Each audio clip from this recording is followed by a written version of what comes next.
Hi,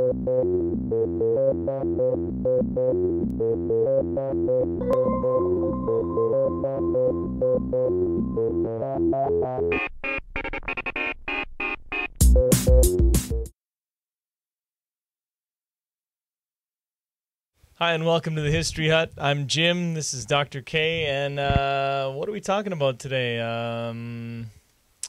The Vikings? Yeah. Oh, I just hit my horn up the blackboard. Oh, so terrible. The Northmen don't sound too scary. No, I mean, and they wouldn't be scary if it wasn't the fact that we're actually talking about the Vikings. We know that they are, they are in fact pretty scary. The word Northman later becomes Norman. And you have the Norman conquest of England, which really is the Vikings conquering themselves because they're already in England by that time. So it's like a double conquest. But the people in Gaul or in France, they saw them as the Northmen. So they talked about them as the Northmen. So why are these Northmen on the move, and when did they start knocking about?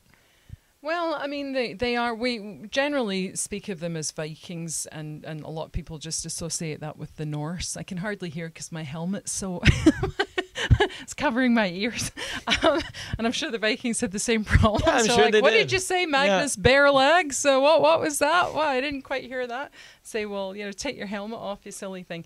And of course, they didn't wear helmets with horns in them. This is just a modern day fabrication for like Halloween. Yeah, I mean, they're all on the move. The first wave that we've talked about. We talked a wee bit about the Magyars coming out of the Hungarian plains, and then the Vikings. So we usually consider the Vikings to be on the move about the 7th, 8th, and 9th centuries. But it just turns out from a new set of documentaries by archaeologists called "The Blood of the Vikings" that they may actually have been out as early as the 4th century, but not as raiders, actually coming out as traders. And so when they came out again later on, people weren't necessarily as frightened of them because they're like, oh, it's those great people with the long hair. Those good-looking guys from the north.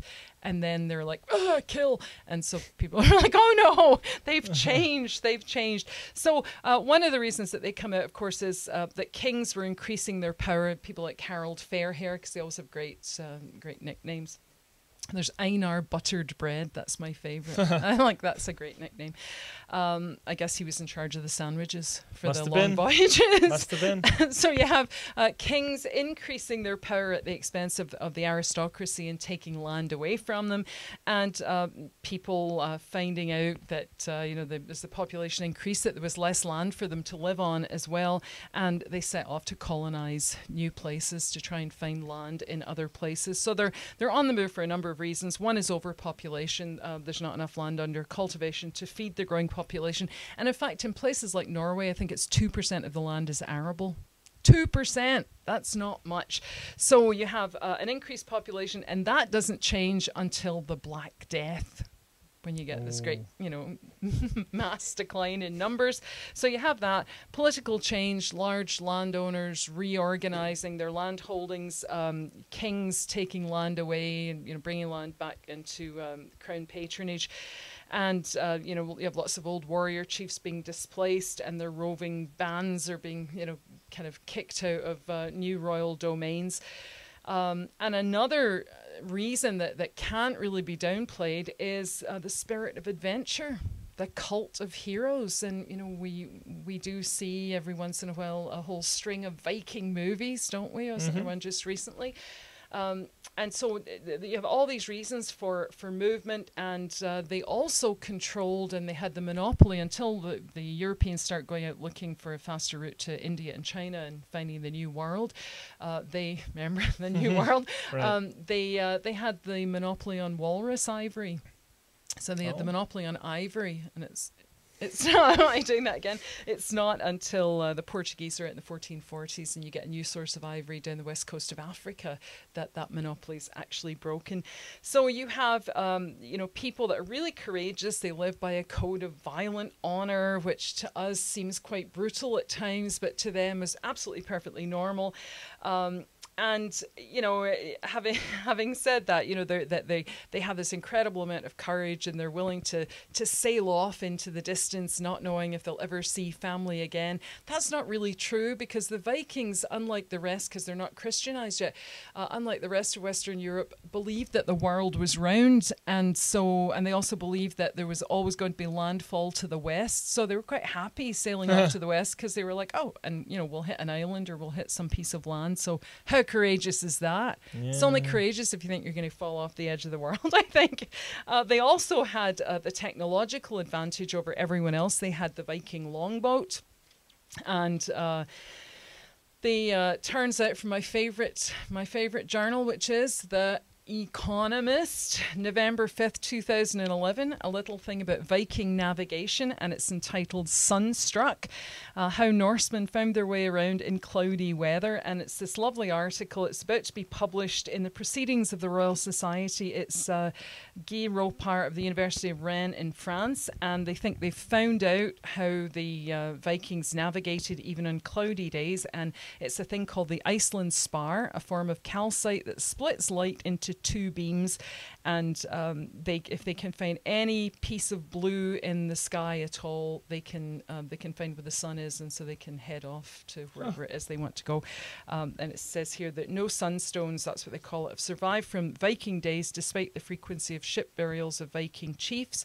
But they've recently found one that went down off the coast of England, and it's from the Elizabethan times, and they found a kind of cloudy piece of calcite, and they think that was a sunspar. So great navigators. So again, how courageous are you when you're the best navigator of your day? You've got like That's a Porsche true. To sail across the sea in. You think the world's round. You don't think you're going to fall off it or sail into prohibited lands. Not to downplay their spirit of adventure, but they do have this great technological edge, and they had rivets so that the wood and their ships didn't slide apart. And not only could they sail on the high seas, they could also they had a very shallow draft on their boat, and they could sail up river systems. So they're found up the Thames, the Seine, any river system possible. And we talked about this before, that they could just appear out of nowhere, it seemed, looking like this and terrifying everybody, the longish I'm hair. Scared. I know, you should be too. Do you have anything worth stealing? Anything on you I could nick. So this is what makes them so formidable, that they're so quick, that they just kind of appear and no warning, and then they leave before the feudal host can get all its stuff on and get onto its little horses. So pretty frightening bunch of people with this great technological edge. And they're not just kind of out because it's fun. They're out because they're looking for new lands. They're also out looking for timber for their ships. Mm-hmm. So they kind of spread, and they're everywhere because there's 3 groups of them, and they all take off in different directions. Well, let's talk about those 3 groups, starting with the Danes. Oh, I enjoy being a Dane. The Danish Vikings, they operated mostly in European waters, so they're to be found from the Baltic Sea down the length of the English Channel. And of course, they plunder in England, the northern cities of England, and they also plunder towns under Frankish control in northern France. And they're so successful in northern France that in about 896 AD, Danish Vikings actually establish a permanent settlement at the mouth of the River Seine. So they actually kind of go, right, we're here and we're not leaving. We're Danes and we're not leaving. And by 911 AD, the Viking leader Rollo, like the Rollo chocolate bar, Rollo and the Frankish king ratify this settlement as part of the Frankish kingdom. So Rollo, gets to stay there, and he becomes the Duke of Normandy. So that's now the name of this northern territory, Normandy. So he becomes the Duke of Normandy and a vassal of the Frankish king, right? So later on, of course, William the Conqueror comes out of this line, and he'll cross the English Channel and attack the Anglo-Saxon kingdom of England in 1066 with the Battle of Hastings and win, and Anglo-Saxon England is no more, and Norman France begins. And that's why I was saying that the Danes are actually kind of over in England before that. You've got people like King Canute. And so you have that, and then they're reconquered by other Danes who settled in Normandy. So it's a crazy little world, so it is. So coupled with this success in northern France, the Danish Vikings occupy and settle the eastern half of England, and they call this territory the Danelaw. One word, the Danelaw. And if you were to look at a map of England, which we often do in the History Hut in our minds, Right. the imaginary map of England with beautiful Scotland at the top and then England at the bottom. So we're looking at that undistinguished map of England at the bottom. The Danelaw is the territory to the north and east of a line drawn from London to Chester. So by the 880s, you've got this whole territory, this whole section of England that's actually under Danish control. And there's not much that they can actually do about it. And it's in this period that you have the legendary, well, he's actually real, King Alfred, 849 to 899, I think, ruling in the south and the southeast of England in the kingdom of Wessex. And so you have England really divided into this kingdom of Wessex and the Danelaw. And King Alfred spends most of his time trying to protect his country and his people from these Danish incursions, which seem, kind of constant. And there's, the whole history of how Alfred comes to power, but that's not the important thing. The important thing is that that you have Anglo-Saxon England and you also have the Danelaw. So Alfred actually builds a navy, and then he builds a series of fortresses, which are also called burhs, B-U-R-H. Where people could come and take refuge in times of attack. So these are large enclosures that are permanently garrisoned. They're surrounded by stockades and earthenwork. And so no village in Wessex was more than, I think, 20 miles from one of these fortified areas. So obviously the threat is kind of constant. And in the 9th and 10th century, the Danish mix their plunder and their pillage with settlement and government, also in northern France and in England as well. And this really ties the destinies of those two parts of the world together. So the Danes, they're really kind of tough to deal with, I think, for the French and for the English. So you don't actually talk about, Anglo-Saxon kingdom, because we were talking about that before, this pretend mass migrations of the Anglo-Saxons, but you do get the development of this sophisticated Anglo-Saxon kingdom.